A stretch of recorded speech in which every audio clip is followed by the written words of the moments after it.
guys.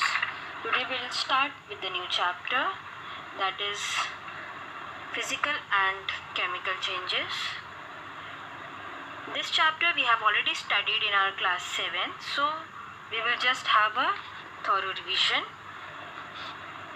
Before we start, you should know what is change.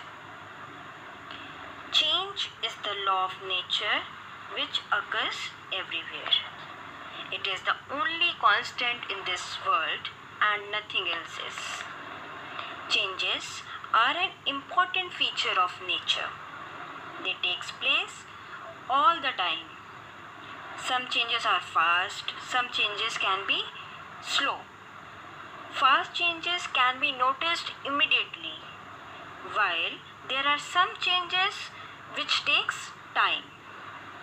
Like common changes we observe in nature, that is day, changing of day and night, changing of seasons and climate, growth of plants and animals, growth of our nails and hair, blooming of flower in the morning, dropping of fresh flowers in the evening, and so on.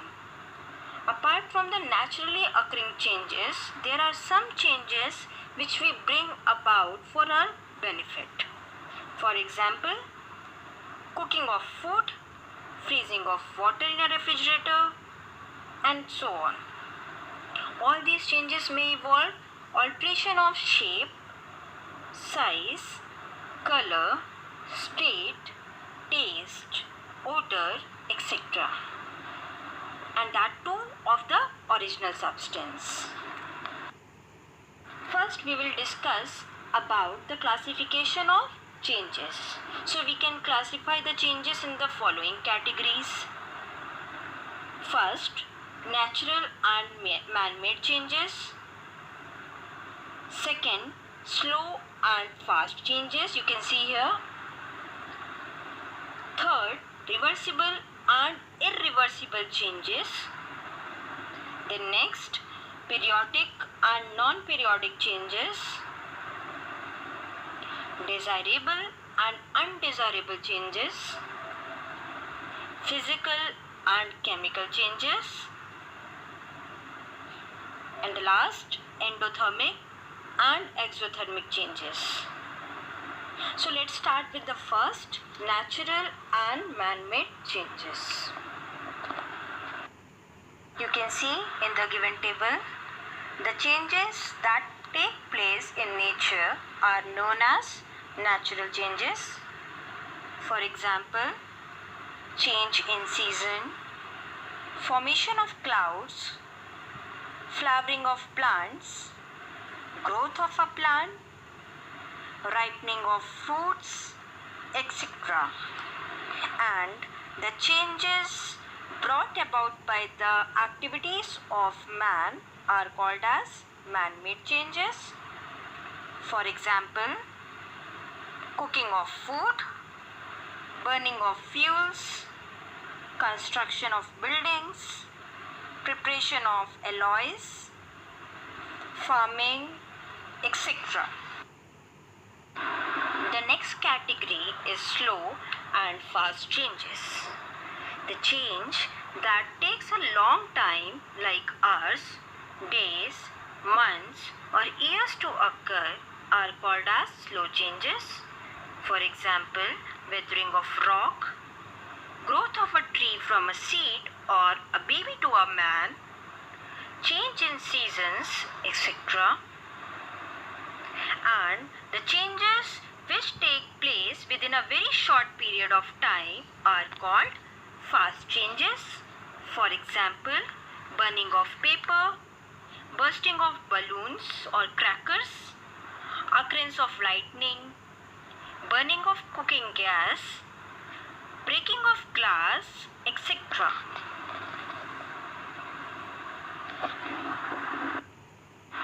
Next is reversible and irreversible changes. The changes that can be reversed by reversing the conditions are called as reversible changes. The substances change back to their original state after the occurrence of the change. A reversible change is indicated by a double-headed arrow. For example, freezing of water to ice at 0 degrees Celsius and melting of the ice back to water on raising the temperature are the example of reversible change. Next, the change in which the substances cannot be brought back to their original state after the change are called as irreversible change. For example, changing of milk to curd. In this, we cannot revert back curd to milk. Hence, it is a very good example of irreversible change. Same as burning of paper, growth of a plant, etc. Now we have periodic and non-periodic changes. Changes which are repeated at regular intervals of time are called periodic changes. Example, change in seasons, changes in the phases of the moon, changing of day and night, beating of the heart, etc. And the changes which are not repeated at regular intervals of time are called non-periodic changes. Example, eruption of volcano, earthquake, rusting of iron, coughing, sneezing, etc.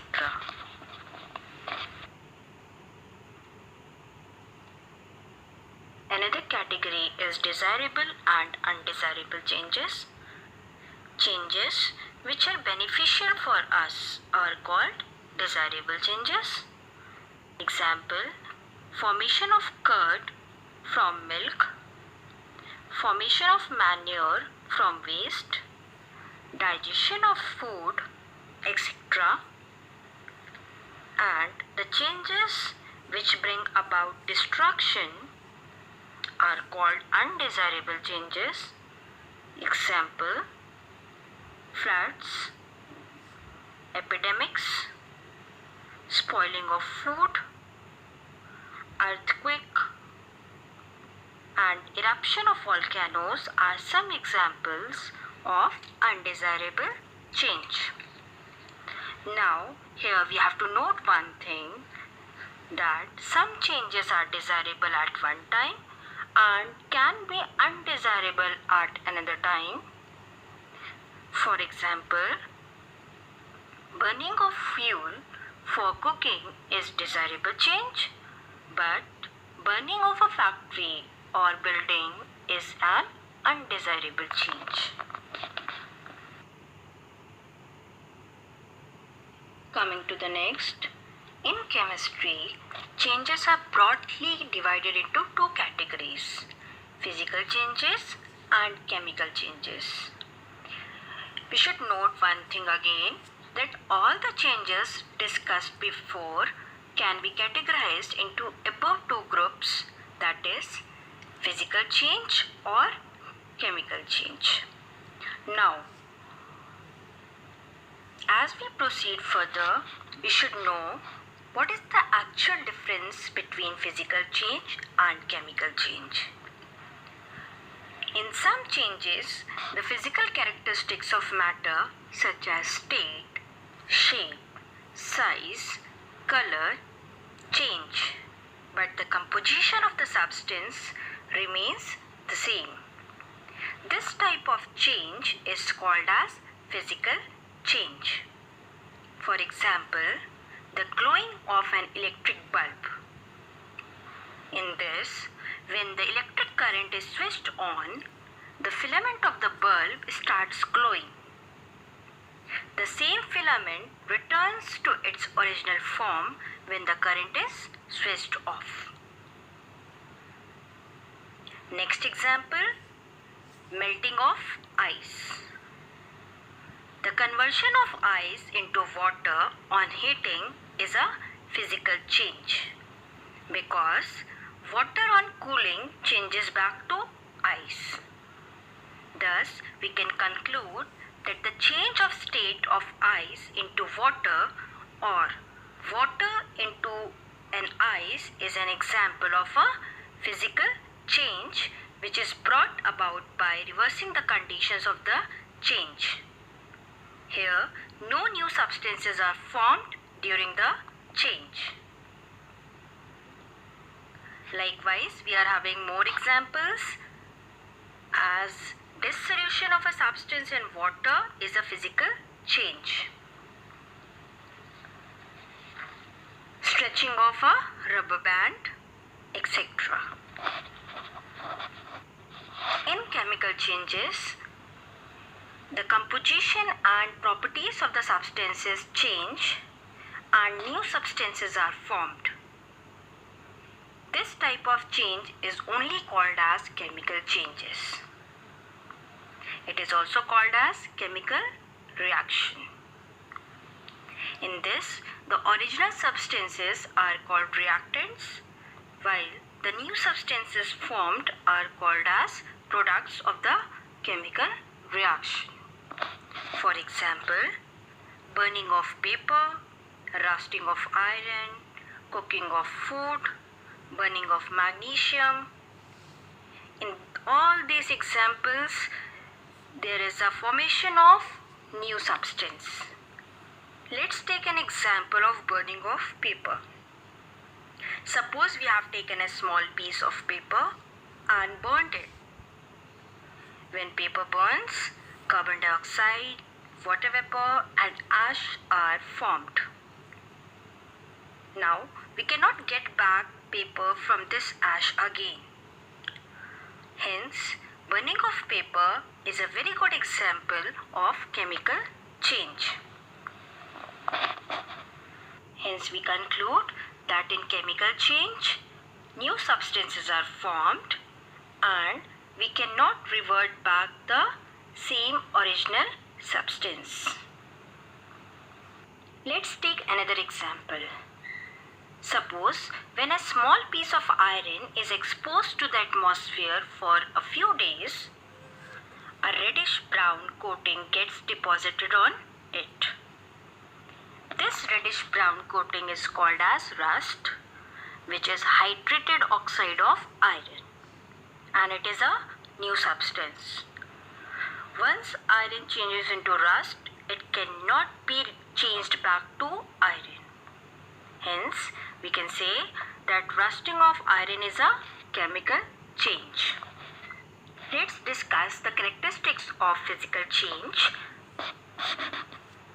First, we have already discussed this earlier that no new substances are formed during a physical change.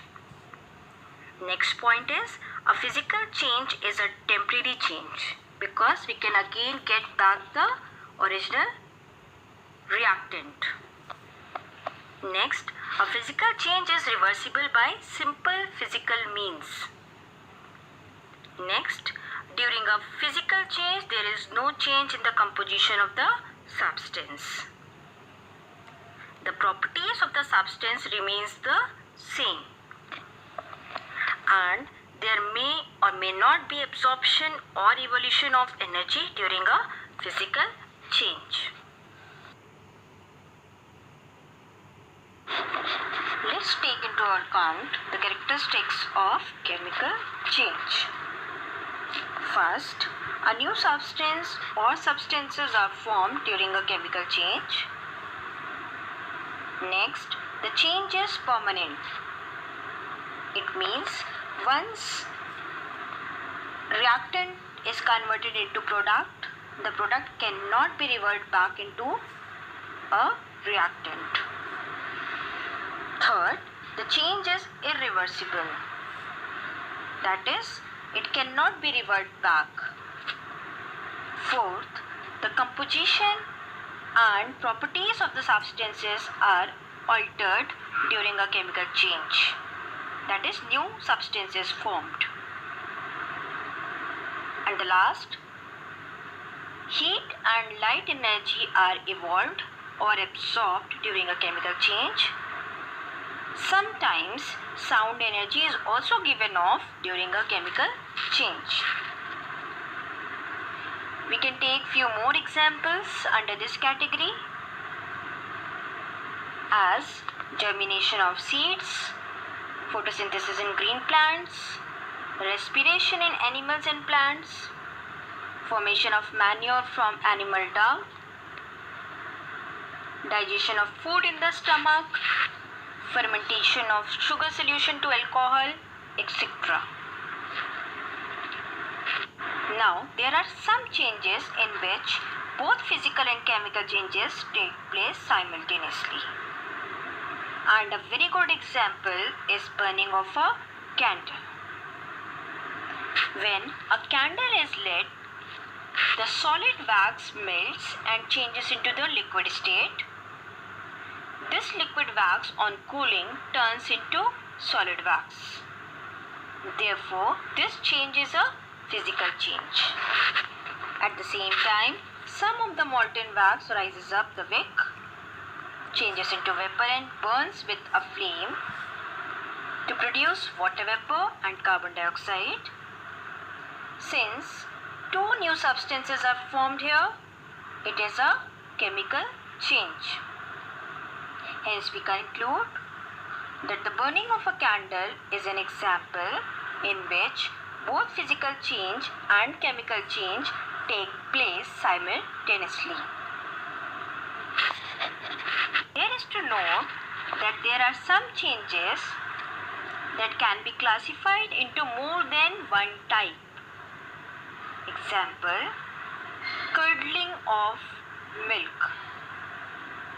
We can categorize it into more than one type of change. For example, it can be a very good example of irreversible change, a slow change, a desirable change, and also a chemical change. The last category is endothermic and exothermic changes. During a chemical change, energy is generally evolved or absorbed. This energy may be in the form of heat, light, or sound. Hence, on the basis of this, we are having endothermic change and exothermic change. So, a change which proceeds with the absorption of heat energy is known as endothermic change.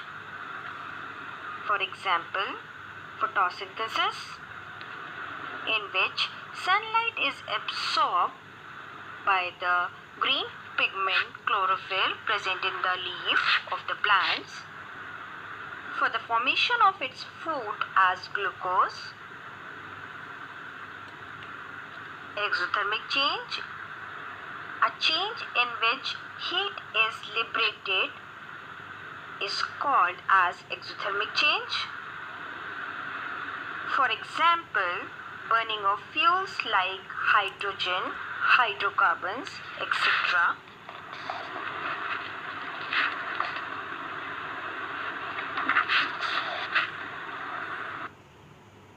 So children, this concludes our second chapter. Please find the attached PDF notes and worksheet. Till then, take care.